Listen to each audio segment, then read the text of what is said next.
Hello everyone, I am Sakshi from law prep judiciary. और JLO aspirants, कैसा रहा आपका एग्जाम? आई होप बहुत अच्छा रहा होगा क्योंकि पेपर वाज वेरी इजी। जितने भी कैंडिडेट से हमने बातें की, जहां जहां हमने पोल कंडक्ट करवाए, बहुत ही अच्छे रिस्पॉन्स आए कि पेपर वाज वेरी इजी। जो पढ़ाया सारा कुछ वहीं आया, राइट?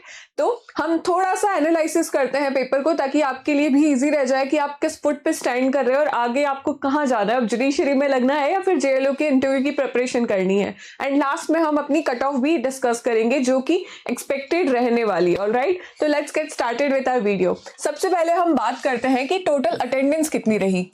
ऑलराइट, अटेंडेंस से हमें पूरा एनालिसिस पता चल जाएगा। तो there were around 70,000 forms. Okay, 70,000 forms fill हुए थे, but only 30% student appeared for the exam, like 20 to 25%। Okay, 20 to 25 के इतने मैक्सिमम स्टूडेंट थे जिन्होंने अपीयर किया होगा। इससे ज्यादा एक भी बच्चा नहीं बैठा, राइट? तो यहीं से हमें पता चल जाता है कि स्ट्रेंथ वाज वेरी लो, मतलब बहुत ही कम स्टूडेंट थे जिन्होंने अपीयर किया था एग्जाम में। तो अब आ जाते हैं हम वन बाय वन एनालिसिस पे। तो सबसे पहले देखते हैं कि कॉन्स्टिट्यूशन का paper 1 which was very easy. Okay, paper 1 जो था वो बहुत ही इजी पेपर था। इसका जो है इजी टू मॉडरेट था।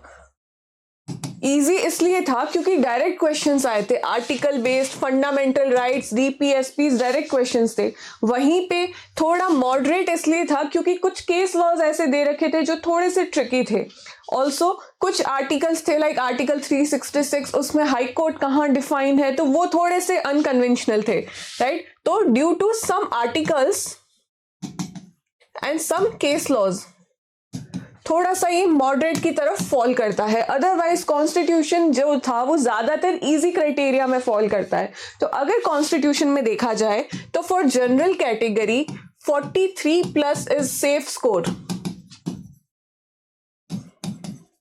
Okay, for general category 43+ is safe score under Indian constitution act. Next हम चलते हैं second paper 2 which was CRPC and CPC। CRPC CPC जो है वो थोड़ा सा अ बिट टफ, ठीक है, ये थोड़ा सा टफ था कंपैरेटिव टू कॉन्स्टिट्यूशन। अब ये टफ क्यों था ना, इसको हम मॉडरेट की कैटेगरी में रखते हैं। Okay, not tough but moderate की कैटेगरी में। इसको इजी भी नहीं कह सकते, टफ भी नहीं कह सकते, ये एक मॉडरेट पेपर था। अब ये मॉडरेट इसलिए था क्योंकि कुछ ऐसे सेक्शंस आ रखे थे लाइक सेक्शंस, उसमें कितने प्रोविजो है, उसमें कितने एक्सप्लेनेशंस है जो कि हम कभी भी ध्यान नहीं देते, वहां से क्वेश्चंस आ रखे थे। उसके अलावा सब सेक्शंस पूछ लिए। कुछ केस लॉज अगेन ऐसे थे जो कि अनकन्वेंशनल थे, कभी नहीं पढ़ते। एंड केस लॉज लाइक ऐसे केस लॉज थे कि anticipatory bail. Okay, 4 cases they रखे थे, उसमें से इनमें से कौन सा केस है जो एंटीसिपेटरी बेल से रिलेटेड नहीं है। इन दैट केस हमें क्या होता है कि हमें चारों केसेस के गो थ्रू होना जरूरी होता है। ऐसा नहीं है कि आपने एक केस पढ़ लिया है तो वो यहाँ काम आ जाएगा, नहीं, आपको सारे केस लॉज पता होने चाहिए उस पर्टिकुलर टॉपिक के। एंड ये केस लॉ देख के अगर आपने हमारा लॉ प्रेप जुडिशरी के वीडियोस देखे होंगे तो डेफिनेटली हमारी याद आई थी, क्योंकि हमने ये सारे केसेस उस क्लास में डिस्कस किए थे, राइट? नेक्स्ट आ जाते हैं हम सीपीसी की तरफ। तो सीपीसी में अगेन उन्होंने आपको ऑर्डर्स पूछे, रूल्स के भी सब रूल्स पूछे, तो वो थोड़ा सा मॉडरेट की तरफ चला गया था पेपर। बाकी otherwise it was also easy paper, right? तो अगर सीआरपीसी सीपीसी देखें, जो कि पेपर 2 हम देखते हैं, तो पेपर 2 में 40+ वॉज अ सेफ स्कोर। अगर 40+ आप क्या आ रहे हैं तो you are under safe criteria. Now let us move on to paper 3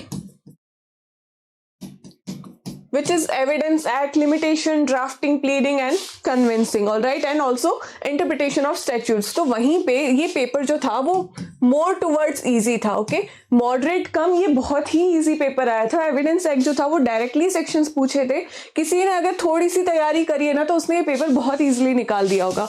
drafting, pleading पूरा का पूरा सीपीसी था, nothing else than CPC. Drafting, pleading में सारा कुछ सीपीसी उन्होंने पूछ लिया। नेक्स्ट लिमिटेशन, तो लिमिटेशन के तो डायरेक्ट क्वेश्चंस थे। हमने अपने लिमिटेशन एक्ट के जितने क्वेश्चंस, जितने जो 4-5 वीडियोस थे, लाइव क्लासेस थी, अगर आपने वो देखी होगी ना तो आपका एक भी गलत नहीं हुआ होगा लिमिटेशन का, क्योंकि एक एक क्वेश्चन डायरेक्ट, लाइक जो 4 ऑप्शंस दे रखे थे ना वो भी एग्जैक्ट ऑप्शंस थे। तो लिमिटेशन भी पूरा का पूरा जो पढ़ाया था वहीं आया। नेक्स्ट हम चलते हैं iOS। तो iOS जो था वो भी 1-2 कॉन्सेप्ट के इर्द गिर्द घूम रहा था, 1-2 कॉन्सेप्ट से ज्यादा उन्होंने iOS से भी कुछ नहीं पूछा। ऑलराइट, तो अगर हम पेपर 3 को देखते हैं तो उसमें भी 45 plus is safe score for general criteria. Okay, अगर आप जनरल में फॉल करते हैं तो 45 प्लस अगर आपका स्कोर हो रहा है तो आप अगर सेफ कैटेगरी में आते हैं। नेक्स्ट आ जाता है हमारा लैंग्वेज। हर बार जनरली यही होता है कि लैंग्वेज डिसाइड करता है कि आप पेपर क्लियर करेंगे या नहीं करेंगे, बट इस बारी लैंग्वेज का बिल्कुल भी रोल नहीं था, क्योंकि इतना इजी था हिंदी एंड इंग्लिश दोनों ही पेपर कि आप किसी भी मीडियम के हो, आपने अगर अच्छे से पढ़ रखा है, थोड़ा बहुत भी पढ़ रखा है, तो paper was very easy for you. Hindi में 65 प्लस लोग इजीली क्वेश्चंस अटेंड करके आए हैं, ऑलराइट, एंड वहीं पे इंग्लिश में भी 67 प्लस इजीली अटेंड करके आए हैं। तो अगर आपके इतने क्वेश्चंस अटेंड किए हैं एंड वो राइट हो रहे हैं तो you are under safe criteria, alright. तो जनरल में भी अगर हिंदी इंग्लिश में देखें तो 35 प्लस अगर आपका स्कोर हो रहा है तो आप सेफ कैटेगरी में आ जाते हैं। इसी तरीके से अगर हम ओवरऑल देखें हिंदी इंग्लिश पेपर 1, 2, 3, तो पेपर 1 में हमने बात करी थी 43 प्लस, पेपर 2 में हमने बात करी थी 40 प्लस, पेपर 3 में हमने बात करी थी 45 प्लस, एंड पेपर 4 में हमने बात करी थी 35 प्लस। तो इसी अकॉर्डिंग अगर हम देखें तो 10, 13, 163 जाता है जनरल का एवरेज स्कोर। ओके, बट ये तो होता है टॉपर्स का स्कोर, वहां तक अगर हम जा सकते हैं।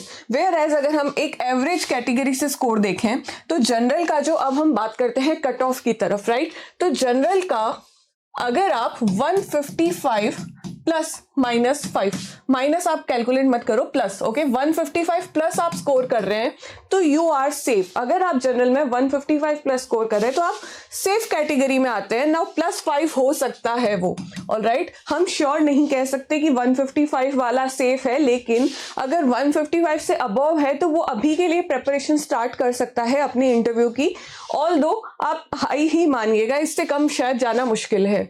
नेक्स्ट आ जाता है हमारा ओबीसी। ओके, तो ओबीसी में अगेन 153 प्लस रहेगा ओबीसी का। नेक्स्ट आ जाता है ईडब्ल्यूएस। तो जनरल एंड ईडब्ल्यूएस में ज्यादा गैप हम कंसिडर नहीं कर सकते, तो 153 प्लस ही रखिए इसको। फिर आ जाता है एससी एसटी कैटेगरी में, तो इसमें 125 प्लस अगर है तो आप अंदर सेफ क्राइटेरिया आ जाते हैं। तो ये है हमारा ओवरऑल एनालिसिस। यहाँ से ऊपर अगर आपके मार्क्स आ रहे हैं तो आप सेफ हैं, आप इंटरव्यू की प्रेपरेशन स्टार्ट कर सकते हैं, राइट। एंड आई होप आपका पेपर अच्छा रहा होगा। अब आप प्लीज़ कमेंट करके बताइएगा आपके कितना स्कोर हो रहा है, अगर आपने सब जगह से कैलकुलेट कर दिया है तो, और क्या आप इसमें फॉल कर रहे हैं या नहीं। और अगर आप इसमें फॉल कर रहे हैं तो I have a very good news for you that law prep judiciary is conducting free mock interviews for JLO। हम JLO एस्पिरेंट्स के लिए फ्री मॉक इंटरव्यूज लेके आ रहे हैं, तो आप अगर इस कैटेगरी में फॉल करते हैं तो you can register for the same, and इसकी जो लिंक है वो हम डिस्क्रिप्शन बॉक्स में डाल देंगे। Also join our Telegram channel for more such details, उसकी भी लिंक हम अपने डिस्क्रिप्शन बॉक्स में डाल देंगे। एंड अगर अभी तक आपने की नहीं मिलाई है तो वो भी हमारे टेलीग्राम चैनल पे अपलोडेड है, तो आप वहां पे भी जाके की को मिला सकते हैं। Alright, I hope you like the video and please comment below आपका क्या स्कोर रह रहा है। Thank you so much.